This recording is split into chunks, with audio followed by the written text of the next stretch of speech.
Selamat malam untuk kita semua, kepada Bapak dosen pengampu kami. Kami dari kelompok 4 Statistika Dasar PSPF 21D ingin menyajikan uji Z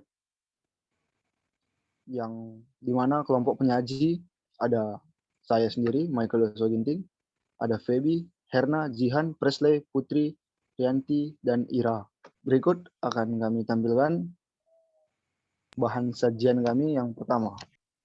Pengertian uji Z. Uji Z adalah suatu bentuk alat statistik yang digunakan untuk mengetahui apakah rata-rata dari dua distribusi bervariasi, bahkan dengan varian yang diketahui dan ukuran sampel yang besar. Ini adalah bentuk uji hipotesis yang digunakan untuk memutuskan apakah akan menerima hipotesis nol atau tidak. Sebagai uji statistik bersifat univariat, dan hasil uji statistik diharapkan mengikuti distribusi normal baku. Ini digunakan hanya ketika ada standar deviasi yang diketahui dan ukuran sampel yang besar, atau N lebih besar daripada 30. Kriteria pengguna uji Z. Yang pertama yaitu data distribusi normal. Yang kedua, variance distribusi 2 diketahui. Dan ketiga, ukuran sampel N besar dari 3 atau sama dengan dari 30. Dan keempat, digunakan hanya untuk membandingkan dua buah observasi. Selanjutnya, kapan uji Z harus dilakukan? Yang pertama, ukuran sampel harus lebih dari 30.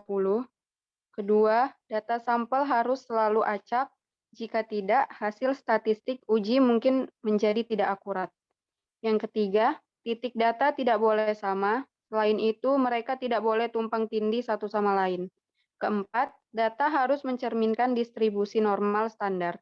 Kelima, standar deviasi populasi harus diketahui. Keenam, jika simpangan baku populasi tidak diketahui, harus diasumsikan bahwa varian sampel sama dengan varian populasi. Namun, jika variasi distribusi tidak diketahui dan data sampel di bawah 30, uji T akan terbukti lebih cocok daripada uji Z. Bagaimana cara melakukan uji Z?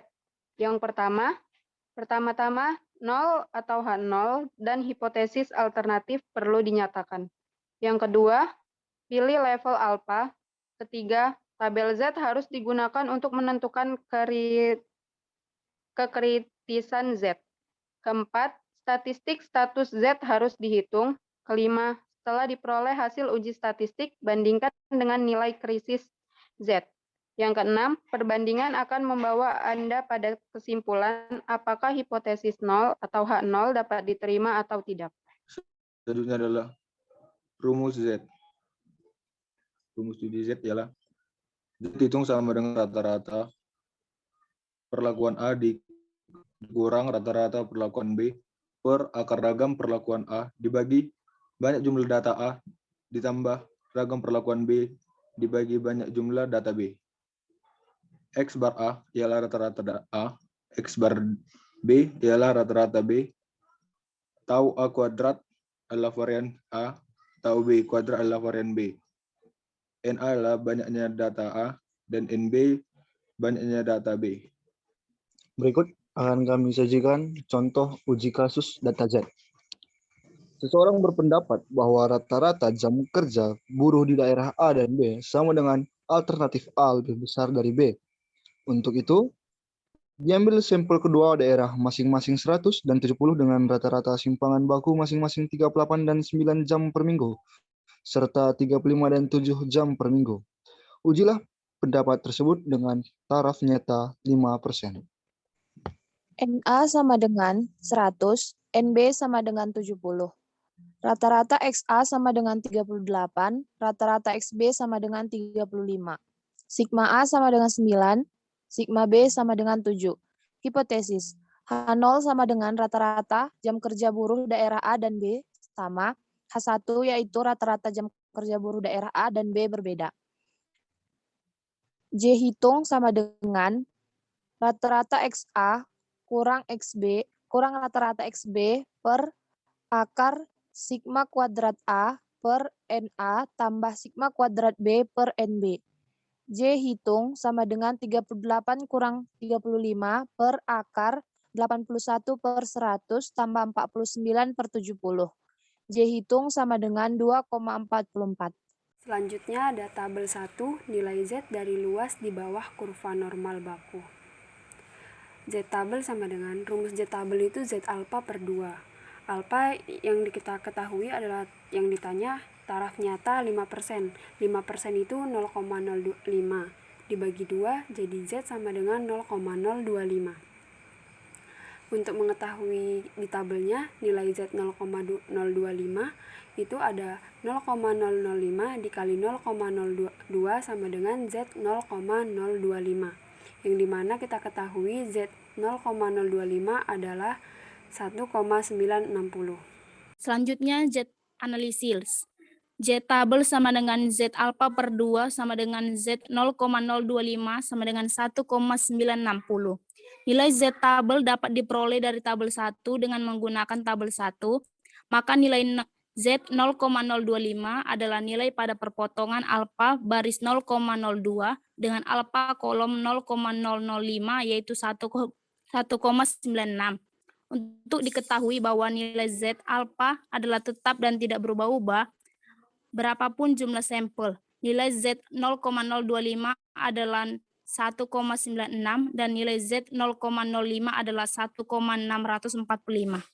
Kesimpulan, karena harga Z hitung 2,44 lebih besar dari harga Z tabel 1,96, maka hipotesis 0 ditolak atau hipotesis 1 diterima dengan kesimpulan rata-rata jam kerja buruh di daerah A dan B berbeda. Kelebihan, ini adalah tes yang mudah dan dapat diandalkan. Kemudian sebuah Z-score dapat digunakan untuk perbandingan skor mentah yang diperoleh dari tes yang berbeda. Saat membandingkan satu set skor mentah, skor Z mempertimbangkan nilai rata-rata dan variabilitas skor tersebut. Kekurangan, Z-test membutuhkan standar deviasi yang diketahui yang tidak selalu mungkin. Ini tidak dapat dilakukan dengan ukuran sampel yang lebih kecil atau kurang dari 30.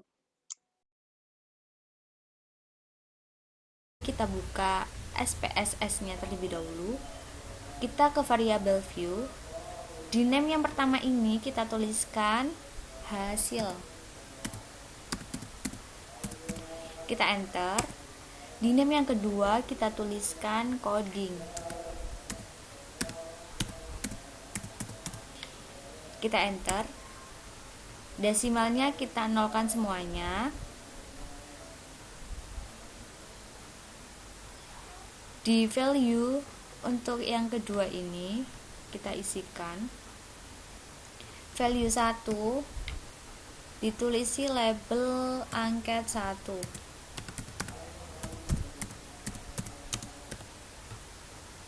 Jangan lupa di add. Value yang kedua dituliskan angket 2.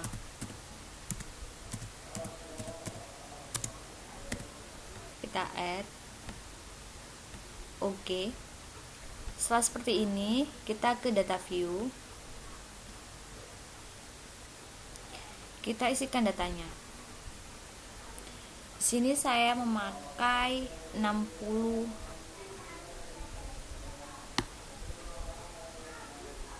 Ini untuk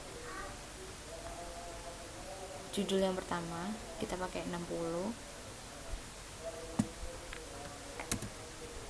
Kita kopikan.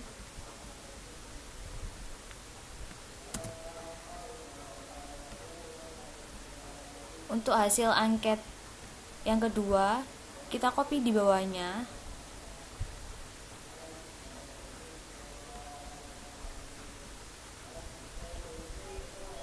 Hasil untuk angket yang kedua.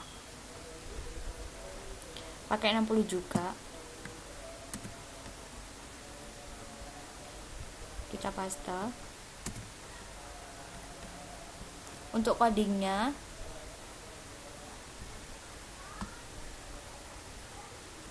untuk hasil angket yang pertama kita isi 1, kita isikan dari 1 sampai 60.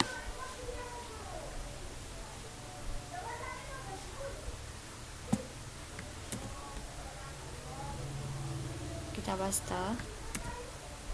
Untuk selanjutnya coding 2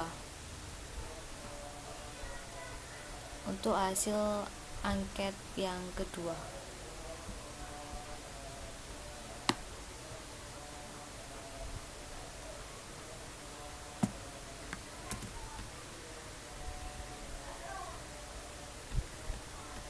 Kita paste. Dilihat dulu sampai 120. Kalau sudah, langsung aja kita ke analyze. Kita pilih compare means nomor 4 dari atas, terus kita pilih yang independent sample t-test, ini yang nomor 3. Urut yang hasil ini dimasukkan ke test variable, yang coding di bawahnya yang grouping variable. Yang ini diisi juga define group. Grup 1 diisikan 1, grup 2 diisikan 2. Klik continue. Oke. Baiklah, demikian yang dapat kami sajikan mengenai uji Z. Kami ucapkan terima kasih kepada teman-teman dan kami. Terima kasih.